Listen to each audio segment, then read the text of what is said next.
Tai kalbant apie tokį, sakyčiau, pastarųjų gal 10 metų tą visą savitumą, tai man atrodo, kad dar prieš tokius gerus gal 7-8 metus, tai tokiai, sakyčiau, 30-mečių šiuolaikinių Lietuvos menininkų kartai buvo gal svarbiausia tas toks vietos tapatybės aspektas, tai baltiškumas. Nebūtinai vien lietuviškumas, bet toks suvokimas savęs būtent šitam 3 daugiausia Baltijos šalių kontekste ir bandymas suvokti, kas yra ta būtent Baltijos kažkokia vietos dvasia, ką padarė vėlgi tas pats sovietmetis čia, ką jis paliko ir kas jau su tuo galima padaryti. Ir man atrodo, kad tai ir buvo suvokiama kaip toks potencialus kažkoks tai savitumas, ant kurio, taip metaforiškai kalbant, galima būtų išvažiuoti į platesnius vandenis. Ir man atrodo, kad paskutinis galbūt toks blyksnis to savitumo, tai galbūt buvo pernykštė Liškevičiaus paroda Venecijos bienalėje, reiškia ta paskutinio jo muziejaus inkarnacija, kur dar galima buvo pastebėti tą tokį norą kalbėti apie tai, ką mes vis dėlto per bagažą turime čia ir kaip mums su juo tvarkytis tiek filosofiškai, tiek psichologiškai, tiek ir materialiai. Iš kur dėti visus tos artefaktus, kurie yra ir lietuviškai, bet tuo pačiu ir kažkokie keistai tokie svedimi. Mes tarsi nelabai norime su jais tapatintis, bet nelabai daug ką kito turim, ką norėtume kažkaip tai pristatyti kaip savo tokį svarbiausią bruožą, nes kitaip mes turėtume gal kažkur tai, nežinau, lysti į tarpukarį, ko jauniems menininkams turbūt ne per labiausiai norisi. Bet tai atsimeni, kad Latvija ir Estai rodė iš tarybinių laikų apie savo tą praeitį. Taip. Būtent, tas gal ir ryšasi baltiškumas. Jo, tai tas, man atrodo, ir yra kažkoks keistas baltiškumas, kur net imant kažką iš sovietmečio arba iš tokio postsovietmečio, buvo akcentuojamas būtent tas 3 Baltijos šalių išskirtinumas tam pačiam Sovietijos visame kontekste, kur tarsi mes ten buvome, bet tuo pačiu ir nebuvome. Buvo ta tokia, tai kas dažnai vadinama ta dviguba sąmonė. Mes lyg ir formaliai patenkinam tos visus reikalavimus, bet kažkur giliai slepiame tą kažkokį tokį dar kitą tapatybės kampą, kuris lyg ir leido išsaugoti tą tokį suvokimą arba viltį, kad mes vis dėlto galime būti ir už to ribų, kad mes galime nebūti suvokiami pasaulyje vien tik tai kaip Sovietų sąjungos, reiškia, vakarai. Tai šiandien aš matau, kad yra 2 tokie galbūt stambus reiškiniai. Vienas dalykas yra menininkai, kurie visiškai, sakykime, atsisako tapatintis apskritai su bet kokiu vietiškumu, ar tai būtų lietuviškumas, ar tai būtų baltiškumas, ar postsovietinis kažkoks tai diskursas, o jie tiesiog labai natūraliai integravosi į tokį šiuolaikinio meno metropolių tinklą, nes jie pagyveno, sakykime, kur nors Berlyne, Niujorke, Londone, Paryžiuje, dar kur nors, ir žodžiu, jiems faktiškai ta vieta jau yra toks visai nebeaktualus ir atgyvenęs dalykas. Jie gali, kad ir gyventi, pavyzdžiui, Lietuvoje, bet tuo pačiu plaukioti visą laiką kažkokiam tam tokiam tarptautiniam vandenyne. Ir jiems absoliučiai nebesvarbu yra, kur jie yra, ir jų temos nėra jau tokios pririštos prie kažkokių materialių fizinių vietos savybių arba kažkokių tai vietos tokių mitologijų. O kitas toks srautas, kurį irgi pastebėjau galbūt ypač per pastaruosius metus arba porą metų, tai yra pati jauniausia galbūt karta, ką tik atėjusių, sakykime, autorių į tą, reiškia, šiuolaikinio meno sritį, tokia 20-mečių galbūt jau ta karta, kurie jau pradeda atradinėti tą postsovietinį palikimą iš naujo. Nes jie, ko gero, jau tokių tiesioginių prisiminimų neturi, jie negali su to tapatintis per savo kažkokią tokią tiesioginę patirtį asmeninę, tai jiems belieka tik tai traktuoti visą tai viena vertus galbūt archeologiškai, kita vertus šiek tiek egzotiškai, ar ne? Jie tarsi gimė į tokį vos ne interneto amžių, kur jie yra apsupti nuolat kažkokios informacijos, kuri ateina visiškai iš bet kur.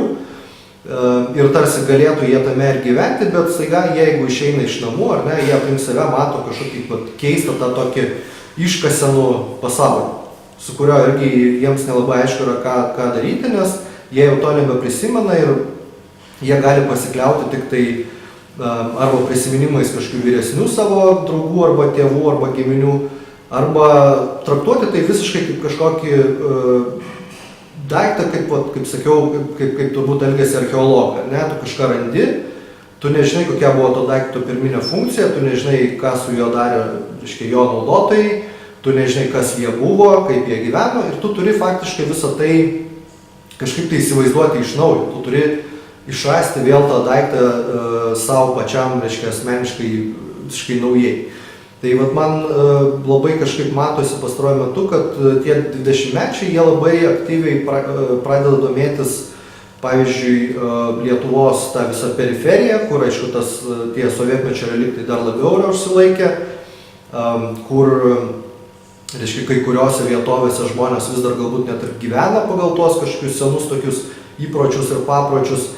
Ir jie, na, sakyčiau, pasirenka tokį etnografinį galbūt metodą, bet jis man šiek tiek atrodo, reiškia, etnografinis tokia kolonijinė prasme, tarsi tai būtų tokia 19 amžiaus etnografija, kai tu suvoki, reiškia, tą egzotinį kontekstą kaip tokį, na, šiek tiek mažiau privilegijuotą negu tu pats, ar ne, nes tu pats turi, reiškia, va, tas visas naujausias tarptautinės žinias ir staiga tu patenki į kažkokią vietą, kur žmonės gyvena tokiam gete arba kažkokiam kultūriniam istoriniam rezervate ir tu pradedi juos tyrinėti. Ir tu pradedi jų tą būtent gyvenseną traktuoti kaip kažkokią tokią keistą, užsilikusi būtent tą tokį praėjusių epochų aidą. Kyla toks šiek tiek kognityvinis galbūt disonansas, arba kitaip tariant, aš šiek tiek, na, jaučiu kažkokią problemą asmeninę su būtent tuo tokiu keistų traktavimu to praeities, reiškia, palikimo, kuomet jis atrodo yra visiškai nuprobleminamas. Kai jis yra įmamas suvokti kaip tiesiog toks zoologijos sodas arba kažkoks, tai reiškia, atrakcionų parkas, kur tu tiesiog atvažiuoji ir tai yra viena vertus labai, reiškia, tau yra smalsu, kita vertus tau yra galbūt šiek tiek tai net ir juokinga, ne? Ir tie jų tyrinėjimai, man atrodo, kartais yra ne tiek, reiškia, bandymas kažkaip tai iš tiesų išsiaiškinti, kuo tie žmonės vis dar gyvena ir kaip, sakykime, su jais užmegzti kažkokį dialogą, kaip galų gale juos galbūt integruoti į tą tokį, na, šiuolaikinio pasaulio, reiškia, greičio tą Lietuvos gyvenimą, ar ne? Jie vis dėlto labiau galbūt palaiko tą tokį nelygiavertį, reiškia, tokį disbalansuotą kažkokį ryšį, bandydami būtent iš savo tokio didmiesčio gyventojų pozicijos pateikti tuos žmonės būtent kaip tą tokį keistą čiabuvių tyrinėjimo lauką, ar ne? Tarsi irgi, kaip aš buvau užsiminęs, kaip 19 amžiuje, kažkiek nors europiečiai antropologai atkeliaudavo kur nors į Afriką ir traktuodavo faktiškai tos čiabuvius kaip tokius, na, gamtos vaikus, kurie nelabai ką ir supranta. Galime dažnai pamatyti, kaip ta postsovietinė medžiaga, būtent 20-mečiai, yra perkuriama ir kartais manipuliuojama būtent tokiu būdu, kad jis pasidaro patrauklus užsieniui, ypač vakariečiams, ne? Pavyzdžiui, mes dabar galime internete rasti nemažai tokių tinklaraščių arba tinklapių, kurie visiškai, žodžiu, važiuoja ant to tokio suegzotinimo, būtent visko, kas yra susijęs su rytų bloku. Ir jie paverčia tai, reiškia, labai gerai perkamais fotografiniais projektais, ypač mados projektais. Pavyzdžiui, galim pamatyti, kaip dabar kokioj nors Prancūzijoje arba toje pačioje Didžiojoje Britanijoje, ant kiek madingi yra, reiškia, visokiausi elementai, kurie ateina iš, pavyzdžiui, 90-ųjų ten pradžios, tokios, reiškia, posovietinių bachūrų kultūros, ar ne, ten visi treningai ir taip toliau, staiga vakaruose 2016 metais tai tampa aukštos mados kažkokių elementų. Ir man atrodo, kad tame kritiškumo yra iš tiesų nedaug, o daugiau yra būtent to tokio manipuliacinio santykio, kad mes tai gerai žinom, kas tai yra ir iš kur tai ateina, bet, reiškia, vakariečiai mes visada tai galime prakišti kaip kažkokį dar vieną tokį, reiškia, saldainį akims arba kažkokį vėl tokį vartojimo objektą. Tai apskritai galėčiau pasakyti turbūt, kad per pastaruosius 10 metų daugiausia turbūt domėjausi būtent technologinių menų ir aišku viskas prasidėjo pirmiausia nuo medijų meno, kuris Lietuvoje sukosi daugiausia apie urbanus ir jų, sakykime, kontaktus tiek su vakarų Europa, tiek ypač su Baltijos šalim ir Skandinavijos šalim. Tai tuo metu mane labai sužavėjo tai, kad tai buvo labai aktyvistinis menas. Ta prasme, buvo technologijos naudojamos ne vardan pačių technologijų naudojimo. Ne? Tai nebuvo kažkoks tai technofetišizmas, kur tiesiog pagaliau mes turim, reiškia, tokius prietaisus, tai dabar kaip nors juos panaudojame.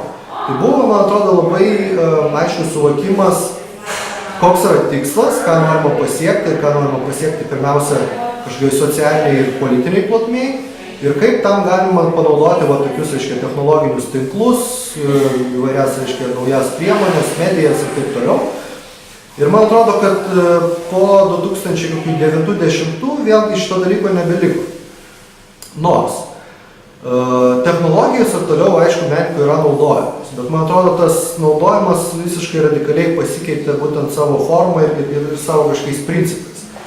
Nes, man atrodo, šiandien vėlgi yra dvi tokios stovyklos, kaip tos technologijos yra tokios jaunesnės kartos šiuolaikinių Lietuvos menininkų naudojimas. Vieni visiškai nuėjo į tokį amatiškumą, sakyčiau, kur jie naudoja labai pažangias technologijas, pavyzdžiui, virtualios realybės visokias aplinkas ir taip toliau, naudoja išimtinai beveik, reiškia, tokiems taikomiesiems tikslams. Pavyzdžiui, kūrė kokias nors vizualizacijas arba interaktyvias aplinkas verslo mūgiams, šiaip, reiškia, konstruoja kažkokius tokius daiktus arba prietaisus, kurie labiau skirti konkretiems tokiems, reiškia, funkciniams pritaikymams. Arba, žodžiu, visiškai nuėjo kur nors į dizainą. O kita srovė, reiškia, kita stovykla yra menininkai, kurie pradėjo naudoti, reiškia, tas technologijas ir pirmiausia interneto technologijas. Taip tarsi jie būtų beveik, reiškia, deideologizuoti kaip autoriai, ne? Jie kažkaip niekada nedeklaruoja savo politinių tikslų. Jie nesako, pavyzdžiui, kad mes norime kažkaip, ten, sakykime, kaip urbanai ten kažkas sakydavo, norime technologijų pagalbą kovoti už, reiškia, viešos erdvės išsaugojimą, arba už kažkokį demokratiškesnę visuomenę ir taip toliau. Jie tiesiog sako, kad mes šiandien turime tokią situaciją, kad technologijos yra įaugusios visiškai visur ir tos technologijos yra mums labiausiai turbūt matoma kapitalo ir kapitalistinės sistemos išraiška, ne? Tai mes negalime su tuo faktiškai nieko padaryti, mes galime tą tik tai kažkaip atspindėti savo mene.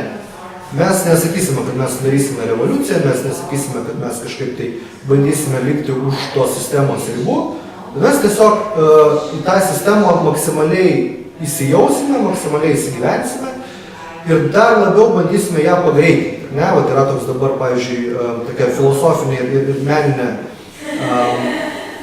būtent, reiškia, ideologinė tokia srovė, kuri vadinasi akceleracionizmas, kurio būtent yra principas toks, kad jeigu tu nori sugriauti kapitalistinę sistemą, tu turi, reiškia, maksimaliai patenkinti jos lūkesčius ir dar jos viršyti. Kuo labiau tu ją greitinsi, tuo labiau jį perkaisi ir pati save, reiškia, sugriaus jo. Tai vat jų, sakykime, mene, kuris naudoja tam tikras virtualias kažkokias formas technologinės, galima pastebėti, kad jie visiškai kitaip traktuoja tą turinį technologijų. Jeigu, pavyzdžiui, tas klasikinis, sakyčiau, 2001 dešimtmečio medijų menas technologijas pasitelkia tam, kad kurtų kažkokį savo originalų alternatyvų turinį, tai dabar mes galime pamatyti, kad, reiškia, tie vadinamieji tokie post-interneto kartos menininkai, jie traktuoja internetą ir apskritai tą technologinį visą pasaulį kaip tokia, galima sakyti, na, tokį didžiulį sąvartyną, kuriame yra jau tiek daug visko, kad visiškai nebėra jokios prasmės kurti kažkokių, tai reiškia, autentiškų turinių, ne? Nes jau viskas ten yra ir tau belieka visai, kažkaip aš neseniai apie tai pagalvojau, kad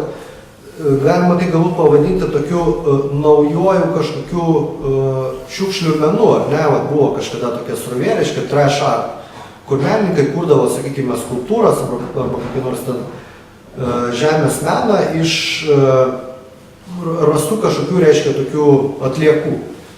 Tai dabar, man atrodo, interneto tam tikros atliekos, kurios jau visiškai nebeaišku, kieno sukurtos, kieno numestos, kieno, reiškia, perdirbtos, jos būtent yra naudojamos tam naujam kažkokiam šiukšlių menui, kur menininkai juos perdirba, iš jų kūrė kažkokius savo turinius, bet vėlgi tų turinių atžvilgių jie visiškai nebeišreiškia kažkokios pozicijos. Ir man atrodo, kad kai reiškia, internetas tapo tuo, kas yra visur, tai kas, reiškia, visiškai perveria absoliučiai visą mūsų gyvenimo erdvę, tuomet, reiškia, medijų menininkai kaip ir neteko savo tokio privilegijuoto, reiškia, vos nežinai, techno šamanų statusą. Nes iš tiesų aš pamenu, kai pirmą kartą aš apsilankiau toj stambioj medijų meno konferencijoje Vilniuje 2004 metais, reiškia, RAM 6 Urbano inicijuotojai. Tai tikrai atrodė, kad tie, kurie atvažiavo ypač iš vakarų Europos arba iš Amerikos, reiškia, medijų teoretikai ir aktyvistai, tai atrodo, jie tikrai yra tokie šamanai, kurie pusiau kažkokie ezoterikai, pusiau kažkokie keistų tokių naujų dalykų inžinieriai, ne? Ir jie irgi netgi patys labai mėgo tuo metu užsiminėti tokiom kažkokiom keistom ateities pranašystėm, kad, reiškia, tuoj mes visi tapsime tokiais, reiškia, savo gyvenimo valdytojais, nes mums tą leis padaryti technologijos, ne? Mes visi susijungsime į kažkokį demokratinį tinklą, ten rinksime ten savo valdžią, jį mus tiesiogiai atstovaus ir taip toliau. Praėjo 10 metų, ar mes tai matome, ko gero nelabai, ar ne? Tai, reiškia, tas šamanizmas, jis pasirodo tokio, na, kažkokio labai riboto galiojimo. Aš netgi tai esu kažkur pavadinęs, reiškia, ateitim su pasibaigusiu galiojimo data. Kai kur buvo, sakykime, stiprus tokie medijų meno centrai, tai tas natūraliai galbūt evoliucionavo į, sakykime, biomeną, į robotiką, į dar kažką. Lietuvoje tas centras niekada kažkaip nesusiformavo, nes Urbonai išvažiavo ir sakykime, nepaliko kažkokios stabilios infrastruktūros, institucijos, tinklo žmonių galbūt. Visi tiesiog grįžo prie savo veiklų, kažkas ten, sakykime, toliau pradėjo kurti garso meną, kažkas pradėjo toliau, reiškia, kurti video meną, kažkas kiną, kažkas išėjo visiškai konceptualias praktikas, o kažkas, sakykime, iš vis pasitraukė iš meno lauko.